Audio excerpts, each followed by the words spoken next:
Hoy, Pilipinas! Magandang araw po sa inyo. Ang kampo ni Kibuloy, napakarami talagang pera. Milyonaryo, bilyonaryo talaga itong kampo ni Kibuloy. At ang nagmamanage ng assets niyan, si Digong. Ang dating presidente na si Rodrigo Roa Duterte, yan yung nagmamanage ng assets eh. Sa sobrang daming pera nila, nag-alok sila ka-coffee 20 million pesos. Yan, ang Kingdom of Jesus Christ. Nagbigay ng pabuya, 20 million pesos na yan. At china-challenge nila itong efforts ng PNP para maaresto itong si Kibuloy. Tingnan mo itong mga tao na ito ka-coffee. Oh. May pananagutan sa batas yung pinoprotektahan nila. Oh. At kung sino daw yung makapagtuturo, makapagdadala doon sa tao na nagbigay ng 10 milyon. Kasi kung inyo matatandaan, di ba? 10 milyon yung pabuya sa kung sino man makapagtuturo para maaresto si Kibuloy. So, dinoble ng Kingdom of Jesus Christ yan. Tingnan mo itong mga tao na ito. O sige, 10 milyon, di ba? Yung binibigay, yung in-announce ni Abalos. Sabi ng Kingdom of Jesus Christ, gawin namin 20 milyon yan. Bagsak. Dalhin nyo sa amin kung sino yung nagturo. Grabe ha. Religious group yan ha. Nagpapaula na grupo ha. Yung mga miyembro ng Kingdom of Jesus Christ, kayo na mismo mag-assess. Tingnan ninyo kung tama yung ginagawa ng inyong leadership. No? Kung hindi, di kalas-kalas na kayo dyan. Ayan o. 20 million o. Grabe o.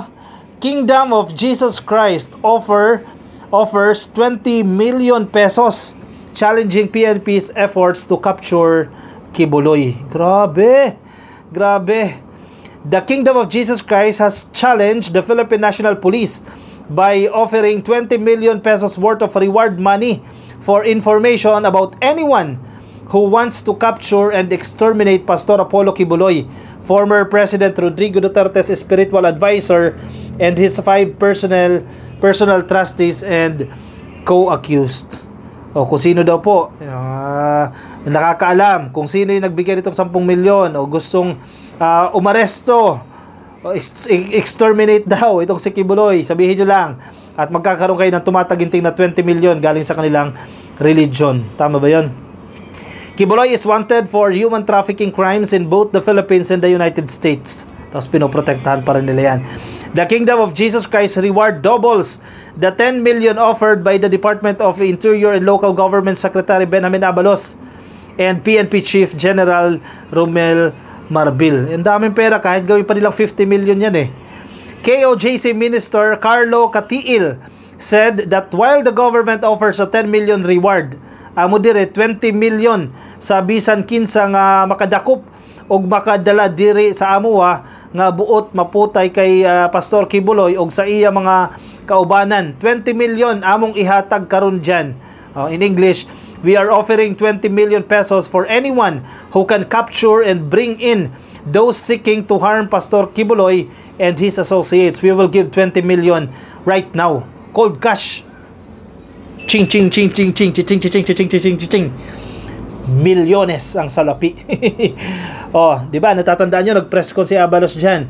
Hindi pinangalanan ni Abalos kung sino yung nag-alok ng 10 million pesos at tagwa 1 million doon sa iba. Kung sino daw magbibigay, madadala, dalhin daw doon sa kanila. Ano, buhay ba yun? Patayo ka na yan. Basta dalhin sa kanila dyan, may 20 million daw. The initial 10 million reward was offered by unnamed individuals dissatisfied with the justice system's progress in apprehending Kibuloy. Makagaling sa inyo yan. Abalos urged Kibuloy to surrender and face the accusations in court, asserting that the fugitive remains in the country. Nang una, sabi nila, sampahan nyo kami sa totoong korte. Huwag dyan sa Senado. Kung sa totoong korte haharapin, sinampahan na. Nag-issue ng warrant of arrest. Nagtago naman. Parang ganyan din gagawin ni Bato de la Rosa susunod. Marbil warned that anyone aiding Kibuloy's evasion could face obstruction of justice charges. The reward was introduced following failed attempts by the PNP-CIDG and Special Action Force to capture Kibuloy at Kingdom of Jesus Christ compounds during the raid on June 10. Medyo matagal-tagal na rin ka-coffee ito nagtatago Hindi pa rin po ito nahuhuli. The operation targeted multiple KOJC locations across the Davao City, Samal Island, and Sarangani, including the main compound near the Davao International Airport. Diyan yung maraming checkpoint Yan yung pinupuna ng mga DDS. Bakit napakaraming checkpoint daw dyan malapit sa airport? Malamang, nandiyan yung assets niyan Nandiyan yung teritoryo niya. Lang naman di ka maglagay ng checkpoint dyan. Former President Rodrigo Duterte claimed on June 30 that he knows where Kibuloy is hiding but has chosen to keep it a secret. Definitely, wala kang maasahan dyan kay Tatay Digong. Secret daw ka coffee kung nasaan. Malamang, siya yung nagmamanage ng assets ng properties ni Kibuloy Alang naman sabihin niya, hindi na siya sumahod dyan. Magkano ba isang buwan niya dyan? Kasi kung si Jason sa 1 milyon sa isang buwan, si Duterte baka 5 million naman dyan. Dahil pera ni Tatay Digong 5 million naman ang sinasahod niyan kay Kibuloy. Hindi natin alam, no? Baka mas malaki pa. Kasi kung historical records ang titingnan natin, Jason sa ano lang naman yan alipin lang yan dyan sa grupo ng SMNI Pero 1 million naman ang sahod. Ano pa itong si Digong, siya yung nagko-control ng assets, nagmamanage ng assets. Baka 5 to 10 million naman yan. Aba, grabe napakarami nilang pera. Saan galing yung pera na yan? Malinis ba yung pera na yan? Anyari? Saan galing yan? May headline na rin, nasa Philstar na rin binalita na rin po nila itong 20 million na yan. Bakit kasi ayaw magpakita? Diba, magagaling naman ang abogado. Ilang taon na to si Kibuloy?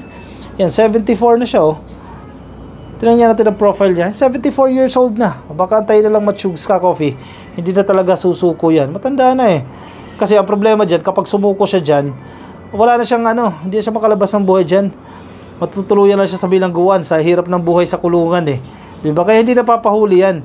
Dyan na lang yan. Magtatago na lang yan. Siksik na lang yan.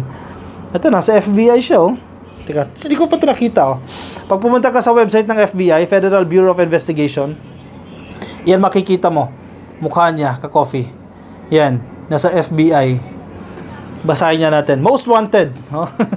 Pasok siya sa most wanted ng FBI. Tapos pinoprotektahan ng mga tagasunod niya. Apollo Carion Kibuloy. Ito yung mga kaso niya. Naku, bibigat Mga natin. Bulk cash smuggling, conspiracy, coercion, fraud, sex trafficking and force.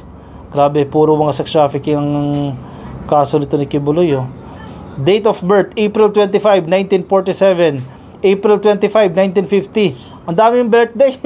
Ay, kaya ko lang ito nakita ka-coffee Dalawa pala yung birthday niya. Alias, Appointed Son of God. Sir, Pastor, ACQ. Yan yung mga alias niya.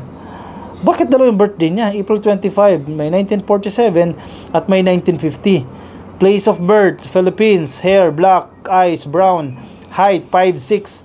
Weight, 165 pounds. Sex, male. Race, Asian. Nationality, Filipino. Yan. Kibuloy has ties to Calabasas, California, Las Vegas, Nevada, and Hawaii.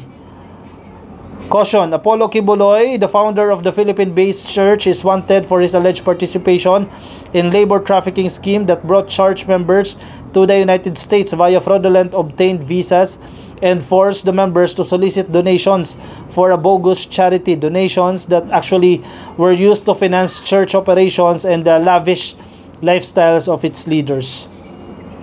Members who proved successful in soliciting for the church allegedly were forced to enter into sham marriages or obtain fraudulent student visas to continue soliciting in the United States year-round. Grabe Kawawa yung mga biktima nito ka-coffee.